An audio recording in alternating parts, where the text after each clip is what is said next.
প্রথমেই দেখে নেব আজকের সংবাদ শিরোনাম। ২৬-এর আগে আরও বিপাকে ঘাসফুল, বাংলায় পা রেখেই শাসকের কাঁপুনি বাড়ালেন অমিত শাহ। ২৬-এ দ্বিতীয় হব আমরা, তার আগে ১০ লক্ষের সমাবেশে বড় চমক থাকবে, ব্রিগেড নিয়ে আত্মবিশ্বাসী হুমায়ুন। ক্ষমতায় এলে রাজ্যের কোনো প্রকল্প বন্ধ হবে না, উল্টে বাড়বে আশ্বাস অমিত শাহর। সত্যি কি বাংলায় জিততে চায় বিজেপি? সেটিং তত্ত্ব নিয়ে প্রশ্ন উঠতেই কি বললেন শাহ? ১০০ দিনের কাজের প্রাপ্য বকেয়া কবে পাবে বাংলা? স্ট্যান্ডিং কমিটিকে বলতে পারল না মন্ত্রক। এসআইআর শুনানিতে হয়রানির অভিযোগ তৃণমূলের, শাহের ঘোষণা অনুপ্রবেশকারীদের বেছে বেছে দাঁড়াবো। শুনানিতে সময়মতো পৌঁছানোর আশঙ্কায় মৃত্যু পুরুলিয়ার বৃদ্ধের, সরাসরি জ্ঞানেশ কুমারের বিরুদ্ধে এফআইআর ছেলের। আক্রান্ত পুলিশ, অসমের পহেলগাঁও সন্ত্রাসের সমর্থক ছিনতাই বাংলাদেশিদের, গ্রেপ্তার ১০। খালেদার প্রয়াণে শোকপ্রকাশ মমতার, পরিবারকে সমবেদনা মুখ্যমন্ত্রীর। পহেলগাঁও হামলা আপনারা করলেন, অনুপ্রবেশ ইস্যুতে দুঃশাসন শাহকে বিঁধলেন মমতা। এসআইআর শুনানিতে বয়স্কদের হেনস্থায় ফুঁসে উঠলেন মমতা, নাম বাদ গেলে দিল্লি ঘেরাওয়ের ডাক। ইউ মাস্ট রিজাইন, বাঁকুড়ার সভা থেকে শাহকে চ্যালেঞ্জ মমতার। ওয়াকফ সম্পত্তি কাটতে দেব না, বাঁকুড়া থেকে আশ্বাস মমতার। বিনা আলোচনায় আসন সমঝোতা বিজেপি শিন্ডের, আঠাওয়ালের অভিযোগে প্রকাশ্যে গোষ্ঠীদ্বন্দ্ব। কমিশনে বিজেপির আইটি সেলের লোক, এআই দিয়ে ৫৪ লক্ষ নাম বাদ, তোপ মমতার। নিয়ন্ত্রণ হারিয়ে খাদে পড়ল যাত্রীবাহী বাস, উত্তরাখণ্ডে ভয়াবহ দুর্ঘটনায় মৃত অন্তত ৭। বঙ্গ বিজেপির প্রার্থী নির্ধারণেও দিল্লি দাদাগিরি, আশায় বহু নেতা, একাধিক বিধায়কের বাদ পড়ার সম্ভাবনা। অশ্লীল কন্টেন্টের বিরুদ্ধে পদক্ষেপ না করলে ফেসবুক ইনস্টাগ্রামকে কড়া বার্তা কেন্দ্রের। বাংলা বলার অপরাধে ভিনরাজ্যে আক্রান্ত বাঙালিরা, মোদির সাক্ষাতে নালিশ অধীরের। দেশের ব্যর্থতম ও অপদার্থতম স্বরাষ্ট্রমন্ত্রী, অনুপ্রবেশ ইস্যুতে অমিত শাহকে তোপ অভিষেকের। নেতৃত্বে চিদসরম, কংগ্রেসের অন্দরে সক্রিয় হচ্ছে রাহুল বিরোধী গোষ্ঠী। পরকীয়ায় জড়িয়েছেন স্ত্রী, ১৪ বছরের ছেলেকে খুন করে আত্মঘাতী স্বামী, উত্তেজনা মহেশতলায়। মতুয়াদের সকলকে নাগরিকত্ব দেওয়া হবে, এসআইআর আবহে নয়া গাজর ঝোলালেন শাহ। অমিত শাহের বৈঠকে আবার ব্রাত্য দিলীপ ঘোষ, অন্দরের দ্বন্দ্ব প্রকাশ্যে। পরিযায়ী শ্রমিকদের জন্য হোয়াটসঅ্যাপ নম্বর চালু, এসআইআর পর্বে উদ্যোগ উন্নয়ন পর্ষদের। বাদ দিন না, রাজনীতি টেনে আনছেন, কড়া প্রতিক্রিয়া বন্ধু রুদ্রনীলের। হিয়ারিংয়ে ঢুকতে দিচ্ছে না কমিশন, বিএলএদের বড় নির্দেশ মমতার। ২৬-এর নির্বাচনে খেলার নাম ফাটাফাটি, মমতা বললেন দারুণ হবে। ভোটের আগে বিরাট দায়িত্ব শওকতের, ভাঙড়ে হচ্ছে মিষ্টি বিতরণ। মোদি দিদির সেটিং তত্ত্বের জবাব দিলেন শাহ। নামাজ পড়ার জায়গা নেই, তহা সিদ্দিকির দাবি মমতা ভুল করছেন। অভিষেক দাঁড়ালে প্রার্থী দেব না, মমতার বিরুদ্ধে দেব দ্য ওয়ালে অকপট, হুমায়ুন কবির। এক পাও বেরোতে দিতাম না, শাহকে নজিরবিহীন হুঁশিয়ারি মমতার, তোলপাড় রাজ্য রাজনীতি। বিজেপিতে যোগদানের জল্পনা বাড়িয়ে মোদির দরবারে অধীর চৌধুরী। আলুর দামে হু হু করে পতন, রেকর্ড সস্তা বাজার, আরও কমবে কি দাম? ৪৮ ঘন্টায় শীতের ভয়ঙ্কর খেলা, হাড় কাঁপানো ঠান্ডার মধ্যে শুরু বৃষ্টি, আবহাওয়ার আগাম খবর। মমতাজি আপনাকে জিজ্ঞেস করছি, সাংবাদিক বৈঠক থেকে হাটে হাড়ি ভাঙলেন অমিত শাহ। বাংলায় মহিলাদের বেরোনোর ক্ষেত্রে বেঁধে দেওয়া হচ্ছে সময়সীমা, মোঘল যুগের কথা উল্লেখ করে আক্রমণে অমিত শাহ। তৃণমূলকে উৎখাত করতে বিরাট স্টেজি, কাঁটা দিয়ে কাঁটা তুলতে চান মিঠুন। প্রিয় দর্শক, এবার আসছি বিস্তারিত খবরে। অমিত শাহ নামে যে যথেষ্ট আতঙ্ক রয়েছে তৃণমূল কংগ্রেস এবং মমতা বন্দ্যোপাধ্যায়ের, তা তৃণমূল নেত্রীর বিভিন্ন সভা সমিতি থেকে বক্তব্যের মধ্য দিয়ে স্পষ্ট হয়ে গিয়েছে সকলের কাছে। নরেন্দ্র মোদীর থেকেও তিনি যে অমিত শাহের রাজনৈতিক কৌশলের কাছে যথেষ্ট ভিত, তা ভালোমতোই উপলব্ধি করেছেন রাজনৈতিক বিশেষজ্ঞরা। আর গতকাল বাংলায় পা রেখেছেন কেন্দ্রীয় স্বরাষ্ট্রমন্ত্রী। আর বাংলায় পৌঁছে বিজেপি নেতা কর্মীদের যে উষ্ণ অভ্যর্থনা পেয়েছেন তিনি, তারপরেই পরিবর্তনের যে বাদ্যি বাজিয়ে দিলেন কেন্দ্রীয় স্বরাষ্ট্রমন্ত্রী, তাতে ২৬-এর আগেই আরও চাপে পড়ে গেল এই রাজ্যের শাসক দল তৃণমূল কংগ্রেস বলেই মনে করছেন একাংশ। প্রসঙ্গত, গতকালই কলকাতায় পা রাখেন কেন্দ্রীয় স্বরাষ্ট্রমন্ত্রী অমিত শাহ। আর তারপরেই সোশ্যাল মিডিয়ায় একটি পোস্ট করেন তিনি। আর তার এই পোস্টের মধ্য দিয়ে স্পষ্ট হয়ে গিয়েছে যে বাংলার মানুষের যে স্বতঃস্ফূর্ততা তিনি লক্ষ্য করেছেন, তাতে এবার যে তৃণমূলের বিদায় নিশ্চিত হয়ে যাচ্ছে তা খুব ভালো মতোই বুঝতে পেরেছেন বিজেপির সর্বভারতীয় চাণক্য। তাই বাংলায় পরিবর্তনের লক্ষ্যে বিজেপির ময়দান যে তৈরি, সে ব্যাপারে যথেষ্ট আশাবাদী অমিত শাহ। সূত্রের খবর, এদিন বাংলায় পা রেখেই সোশ্যাল মিডিয়ায় বাংলাতেই একটি পোস্ট করেন কেন্দ্রীয় স্বরাষ্ট্রমন্ত্রী অমিত শাহ, যেখানে তিনি লেখেন, পশ্চিমবঙ্গ পরিবর্তনের জন্য সম্পূর্ণ প্রস্তুত। ৩ দিনের সফরে কলকাতায় পৌঁছেছি। বিমানবন্দরে কর্মী সমর্থকদের ভালোবাসায় অভিভূত। আগামীকাল বিজেপির পশ্চিমবঙ্গের কোর গ্রুপের বৈঠক। আসন্ন বিধানসভা নির্বাচন নিয়ে বিস্তারিত আলোচনা হবে। পরের দিন বিজেপির সাংসদ ও বিধায়কদের সঙ্গে বৈঠক করব। কলকাতা মহানগরের উদ্যোগী ও শক্তিশালী দলীয় কর্মীদের সঙ্গে মত বিনিময় করব। এই রাজ্যে আবার যদি তৃণমূল সরকার ক্ষমতায় আসে, তাহলে হিন্দু বলে কিছু থাকবে না।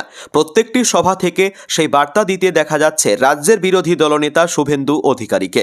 বাংলাদেশে যে পরিস্থিতি হচ্ছে, তৃণমূল সরকার আবার ২০২৬-এ ক্ষমতা দখল করলে পশ্চিমবঙ্গেও সেই পরিস্থিতি দেখতে পাওয়া যাবে বলে মন্তব্য করছেন তিনি। অর্থাৎ এই মন্তব্যের মধ্যে বিজেপি নেতারা হিন্দু ভোটকে ক্রমশ নিজেদের দিকে একত্রিত করার চেষ্টা করছেন। তবে এখনও কিছু হিন্দু তৃণমূল, বামফ্রন্ট এবং বিজেপির সঙ্গে রয়েছেন। তাই এবার তাদের সকলের ভোট যাতে বিজেপির দিকেই আসে, তা নিশ্চিত করতে বড় আহ্বান জানালেন বিজেপি নেতা তথা বিশিষ্ট অভিনেতা মিঠুন চক্রবর্তী। নদিয়ার সভা থেকে বাম, কংগ্রেস এমনকি তৃণমূলের হিন্দুদের উদ্দেশ্যেও বড় বার্তা দিলেন তিনি। ইতিমধ্যে ২০২৬-এর নির্বাচনের জন্য তৎপরতা শুরু করেছে প্রত্যেকটি রাজনৈতিক দল। তৃণমূলের প্রতি মানুষের যে বিরক্তি তৈরি হয়েছে, তাতে হিন্দুদের ভোট নিজেদের দিকে টানতে মরিয়া হয়ে উঠছে বিজেপি। অন্যদিকে সংখ্যালঘুদের ভোট সবটাই নিজেদের দিকে আনতে তৎপর হুমায়ুন কবিরের নতুন দল। আর এই পরিস্থিতিতে হিন্দুদের সমস্ত ভোট বিজেপি নিজেদের দখলে আনতে পারলে যে তাদের ক্ষমতায় আসতে কোনো অসুবিধাই হবে না, তা খুব ভালো মতোই বুঝতে পেরেছেন বিজেপি নেতৃত্বরা। আর সেই কারণেই এবার প্রকাশ্যের সভা থেকে বাম, কংগ্রেস এমনকি তৃণমূলের মধ্যেও যারা হিন্দু রয়েছেন, তাদের সকলকে একত্রিত হয়ে বিজেপিকে ভোট দিয়ে এই সরকারকে উৎখাত করার আহ্বান জানালেন মিঠুন চক্রবর্তী। এদিন নদিয়ায় একটি সভায় বক্তব্য রাখেন বিজেপি নেতা তথা বিশিষ্ট অভিনেতা মিঠুন চক্রবর্তী। আর সেখানেই তিনি বলেন, আমি এই জন্য সবাইকে আবেদন করছি, বামপন্থীদের মধ্যে যদি কেউ হিন্দু থাকেন, তারা হিন্দুত্বকে বিশ্বাস করেন, তারাও আসুন। কংগ্রেসকে বলছি, আপনারাও আসুন। এমনকি তৃণমূলের মধ্যে যদি কোনো হিন্দু ছেলে থাকে, হিন্দুরা থাকে, তাদের মধ্যে বিবেক আছে, যারা দুর্নীতি করে না, তাদেরও আবেদন করছি, আপনারাও আসুন। আমরা সবাই মিলে এক জায়গায় হয়ে এই সরকারের পতন ঘটাই। আগামী 25 থেকে 31শে জানুয়ারির মধ্যে ব্রিগেডে সমাবেশ করবে হুমায়ুন কবিরের নতুন দল জনতা উন্নয়ন পার্টি। আর এই সমাবেশে অন্তত 10 লক্ষ লোক হবে বলে দাবি করেছেন তিনি। শুধু তাই নয়, আসন্ন নির্বাচনে তার দল দ্বিতীয় স্থানে উঠে আসবে বলেও আত্মবিশ্বাসী হুমায়ুন। নতুন দল তৈরির আগে থেকেই হুমায়ুন বলে এসেছেন, এবারের ভোটে কোনো দল সংখ্যাগরিষ্ঠতা পাবে না।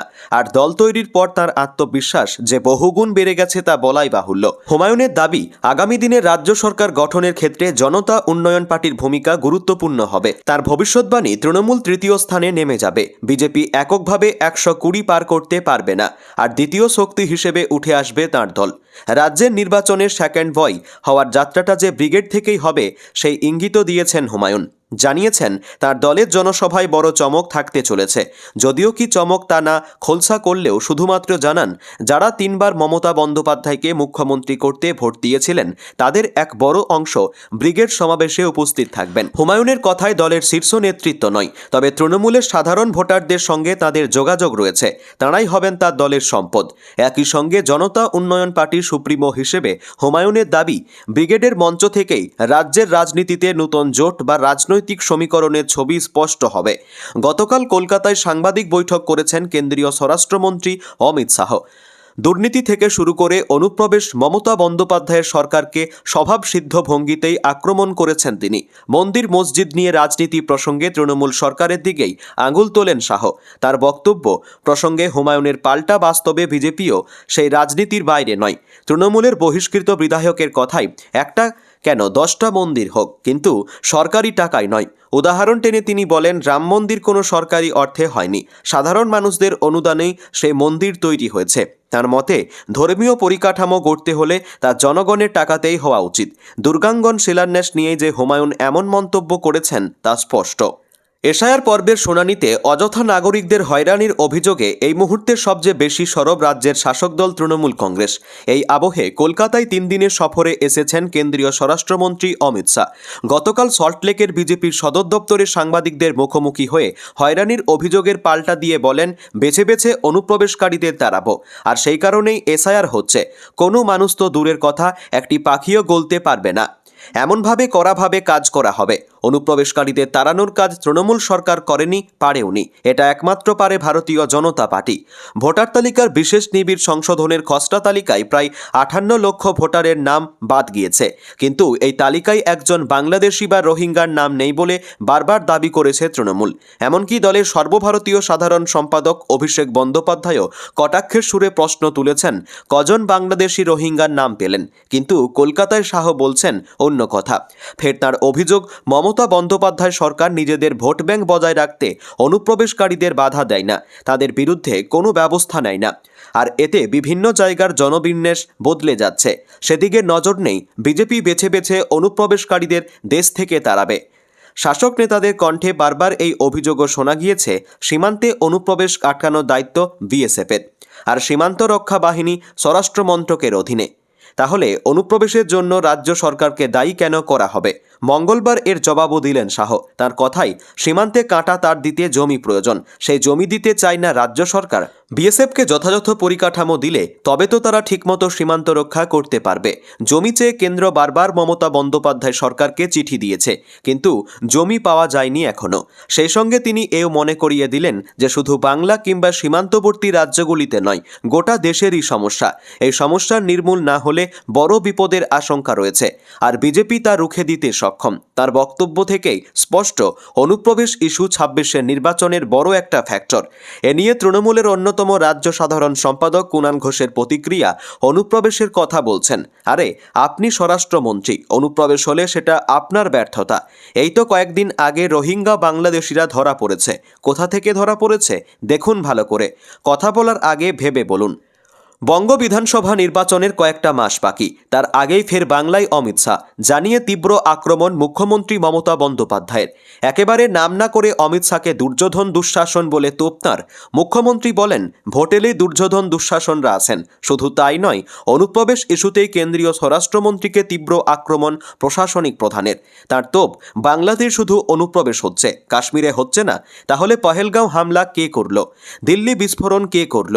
আপনারা করলেন। প্রসঙ্গত এদিন সকালেই অনুপ্রবেশ ইস্যুতে মমতা প্রশাসনকে বিদ্ধ করেন শাহ। কেন্দ্রীয় স্বরাষ্ট্রমন্ত্রীর অভিযোগ, সীমান্ত কাঁটাতার বসাতে জমি দিচ্ছে না রাজ্য। গতকাল বাঁকুড়ার বড়জোড়ায় সভা করেন মুখ্যমন্ত্রী মমতা বন্দ্যোপাধ্যায়। সেই সভা থেকে জমি নিয়ে অমিত শাহের অভিযোগের জবাব দেন তিনি। মুখ্যমন্ত্রী বলেন, রাজ্যে এসে বলছে মমতা বন্দ্যোপাধ্যায় জমি দেয়নি। জমি না দিলে তারকেশ্বর বিষ্ণুপুর লাইন কে করে গেছে? মমতা বন্দ্যোপাধ্যায় করে গেছে। জমি না দিলে ইসিএল এর জমিগুলি কয়লা তোলার জন্য কোথা থেকে আসতো? শুধু তাই নয়, ভারত বাংলাদেশ সীমান্ত এলাকায় জমি যে দেওয়া হয়েছে তাও জানান মুখ্যমন্ত্রী। বলেন, বনগাঁ পেট্রোপোলে জমি কে দিয়েছে? ঘোজাডাঙ্গা চ্যাংড়াবান্ধায় জমি কে দিয়েছে? এমনকি অন্ডাল বিমানবন্দর পানাগড়েও যে জমি দেওয়া হয়েছে তাও এদিন বাঁকুড়ার সভা থেকে শাহকে জবাব দেন মমতা বন্দ্যোপাধ্যায়। শুধু তাই নয়, অনুপ্রবেশ ইস্যুতে অমিত শাহের বক্তব্যের জবাব দেন প্রশাসনিক প্রধান।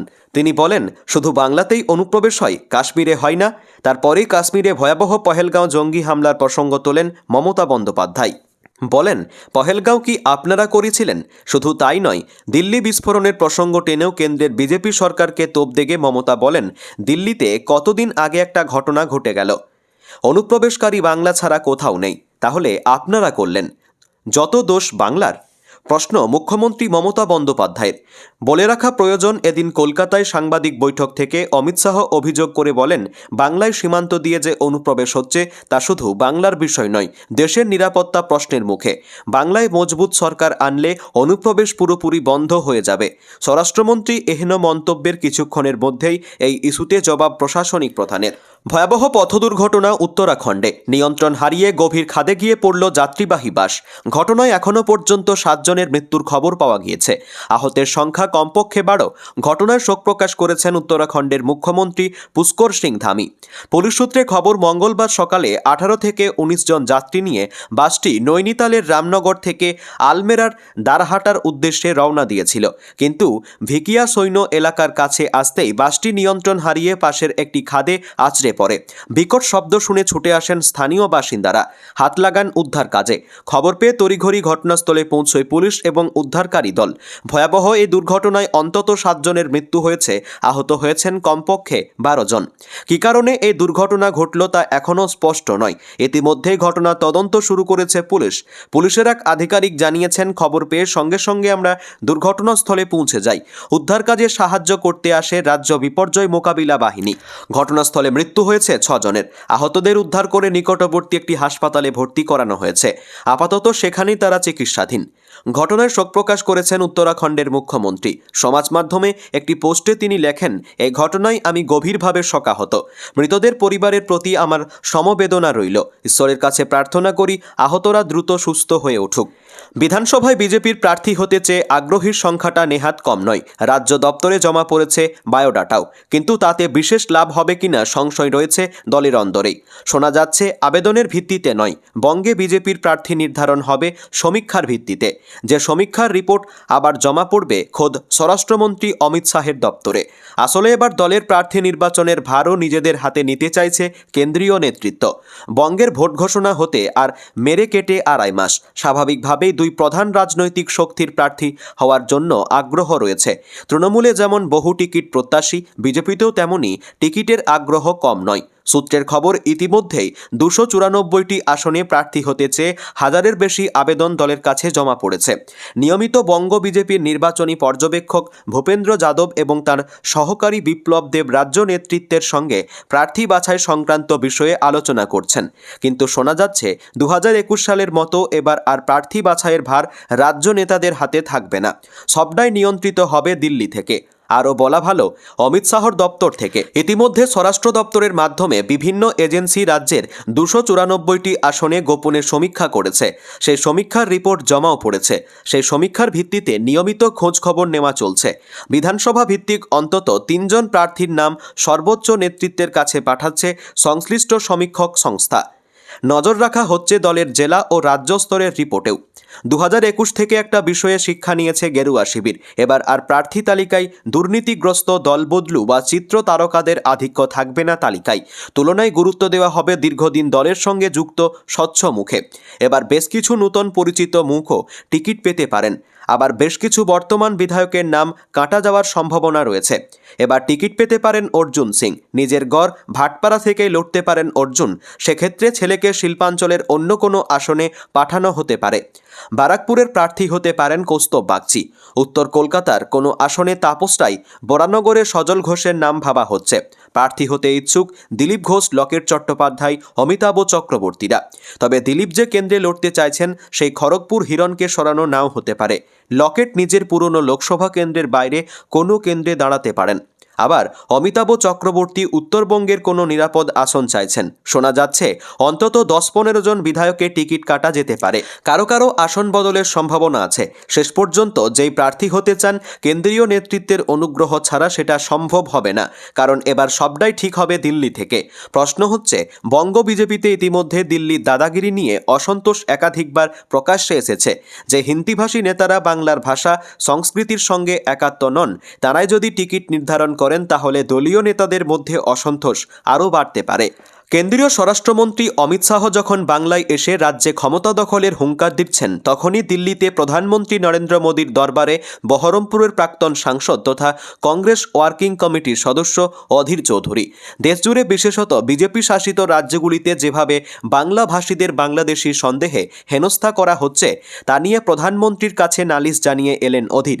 একই সঙ্গে এসআইআরের জেরে মতুয়াদের কিভাবে হেনস্থা করা হচ্ছে তা নিয়েও অভিযোগ করেন প্রাক্তন প্রদেশ কংগ্রেস সভাপতি। সম্প্রতি ওড়িশায় বাংলা বলার অপরাধে গণপিটুনি দেওয়া হয় মুর্শিদাবাদের বাসিন্দা পরিযায়ী নির্মাণ শ্রমিক জুয়েল রানাকে, পরবর্তীতে যার মৃত্যু হয়। এই ধরনের আরও নানা ঘটনা ঘটে চলেছে বিভিন্ন বিজেপি শাসিত রাজ্যে। অধীর উদ্বেগ প্রকাশ করে বলেন, এই ধরনের ঘটনা ঘটতে থাকলে রাজ্যে সাম্প্রদায়িক সম্প্রীতি নষ্ট হতে পারে এবং হিংসার ঘটনা ঘটতে পারে। প্রধানমন্ত্রীকে চিঠি লিখে অধীরের অভিযোগ, এসব পরিযায়ী শ্রমিকদের একমাত্র দোষ তারা বাংলা ভাষায় কথা বলেন। অধীরের কথাই, বাংলার কিছু অংশে মুসলিম জনসংখ্যা সংখ্যাগরিষ্ঠ। এই এলাকাগুলি বাংলাদেশের সীমান্তবর্তী। দেশের বিভিন্ন প্রান্তে পরিযায়ী শ্রমিকদের উপর হামলার ঘটনায় এইসব এলাকায় সাম্প্রদায়িক উত্তেজনা বাড়ছে। প্রাক্তন প্রদেশ কংগ্রেস সভাপতি বলছেন, প্রধানমন্ত্রীকে দ্রুত এই বিষয়ে হস্তক্ষেপ করতে হবে। পরিযায়ী শ্রমিকদের প্রতি বৈষম্য, হিংসা এবং নিপীড়নের বিরুদ্ধে সমস্ত রাজ্যের সরকারকে সতর্ক করতে হবে। বাংলার ভোটের ঠিক আগে আগে অধীরের মোদীর সাক্ষাৎ বেশ তাৎপর্যপূর্ণ। বিরোধীরা দীর্ঘদিন ধরেই অভিযোগ করেন, অধীরবাবুর সঙ্গে বিজেপির গোপন আঁতাত রয়েছে। অতীতে তাকে সরাসরি বিজেপিতে যোগদানের আহ্বানও জানিয়েছেন বিজেপির একাধিক নেতা। যদিও অধীরের ঘনিষ্ঠদের দাবি, এই সাক্ষাতের রাজনীতি খোঁজার কোনো কারণ নেই। মালদহ মুর্শিদাবাদের পরিযায়ী শ্রমিকদের দুর্দশা ঘোচাতেই সক্রিয় হয়েছেন তিনি। তাছাড়াও এসআইআরে যেভাবে মতুয়াদের নাগরিকত্ব প্রশ্নের মুখে, সেটা নিয়েও প্রধানমন্ত্রীকে হস্তক্ষেপ করতে বলেছেন অধীর। স্বাধীনতার পর থেকে দেশের ব্যর্থতম ও অপদার্থতম স্বরাষ্ট্রমন্ত্রী অমিত শাহ। অনুপ্রবেশ ইস্যুতে কেন্দ্রীয় স্বরাষ্ট্রমন্ত্রী অমিত শাহকে তীব্র আক্রমণ তৃণমূলের সর্বভারতীয় সাধারণ সম্পাদক অভিষেক বন্দ্যোপাধ্যায়ের। আজ একাধিক দাবিতে দিল্লিতে নির্বাচন কমিশনের দ্বারস্থ হবেন তিনি। তার আগে গতকাল কলকাতা বিমানবন্দরে সাংবাদিকদের মুখোমুখি হন ডায়মন্ড হারবারের সাংসদ। আর সেখান থেকেই অনুপ্রবেশ ইস্যুতে অমিত শাহকে জবাব দিতে গিয়ে এদিন অভিষেক বন্দ্যোপাধ্যায় বিজেপিরই দুই সাংসদ অর্থাৎ অনন্ত মহারাজ এবং জগন্নাথ সরকারের বক্তব্যকেও হাতিয়ার করেন। সাংবাদিকদের প্রশ্নের উত্তরে এদিন অভিষেক বন্দ্যোপাধ্যায় বলেন, গত কয়েকদিন আগেই রাজ্যসভার সাংসদ অনন্ত মহারাজ বলেন, দেশের স্বরাষ্ট্রমন্ত্রী সবথেকে বড় অনুপ্রবেশকারী এবং পাকিস্তানি। 2 মাস আগে রানাঘাটের লোকসভার সাংসদ জগন্নাথবাবু ক্ষমতায় আসলে বর্ডার বলে কিছু থাকবে না বলেছেন। সেই বর্ডার সিকিউর করতে মমতা বন্দ্যোপাধ্যায়ের সরকারকে দায়ী করছেন অমিত শাহ। শুধু তাই নয়, এহেন মন্তব্যের পরেও দুই সাংসদকে বিজেপির তরফে কোনো শোকজ নোটিশ দেওয়া হয়নি বলে মন্তব্য ডায়মন্ড হারবারের সাংসদের। এই প্রসঙ্গে কথা বলতে গিয়ে দিল্লির বিস্ফোরণ, পহেলগামে জঙ্গি হামলার প্রসঙ্গ তুলেও বিজেপির বিরুদ্ধে তোপ দাগেন। অভিষেক বলেন, বিহার নির্বাচনের 4 দিন আগে দেশের রাজধানীতে বিস্ফোরণের ঘটনা ঘটেছে। সেখানে মমতা বন্দ্যোপাধ্যায়ের সরকার জম্মু কাশ্মীর 4 জন জঙ্গি ঢুকে 26 জনকে গুলি করে মারল। সেখানে পুলিশের দায়িত্ব কে আছে? প্রশ্ন তৃণমূলের সর্বভারতীয় সাধারণ সম্পাদকের। তার কথাই, সীমান্তে নিরাপত্তার দায়িত্বে রয়েছে বিএসএফ, যা স্বরাষ্ট্র মন্ত্রকের অধীনে। অন্যদিকে দিল্লি পুলিশ, জম্মু কাশ্মীরের পুলিশও স্বরাষ্ট্র মন্ত্রকের অধীনে। ফলে এর দায় কার? আর এই বিষয়ে কথা বলতে গিয়ে অমিত শাহকে দেশের ব্যর্থতম স্বরাষ্ট্রমন্ত্রী বলে তোপ দাগেন শাহ। বলেন, ভারতবর্ষ স্বাধীন হওয়ার পর সারা দেশের সবথেকে ব্যর্থতম এবং অপদার্থতম যদি কোনো স্বরাষ্ট্রমন্ত্রী থেকে থাকেন, তিনি অমিত শাহ। অন্যদিকে মতুয়াদের নাগরিকত্ব নিয়ে গাজর ঝোলানো হয়েছে বলেও মন্তব্য করেন সাংসদ। নাম না করে কেন্দ্রীয় মন্ত্রী তথা বিজেপির সাংসদ শান্তনু ঠাকুরকেও আক্রমণ শানান। তিনি বলেন, মতুয়াদের নাগরিকত্ব দেখিয়ে গাজর দেখিয়েছেন। এদিকে মতুয়াদের প্রতিনিধি লোকসভার সাংসদ বলছেন, মতুয়াদের নাম বাদ গেলে বাদ যাবে, আর এটাই বিজেপির রাজনীতি বলেও কটাক্ষ অভিষেক বন্দ্যোপাধ্যায়ের।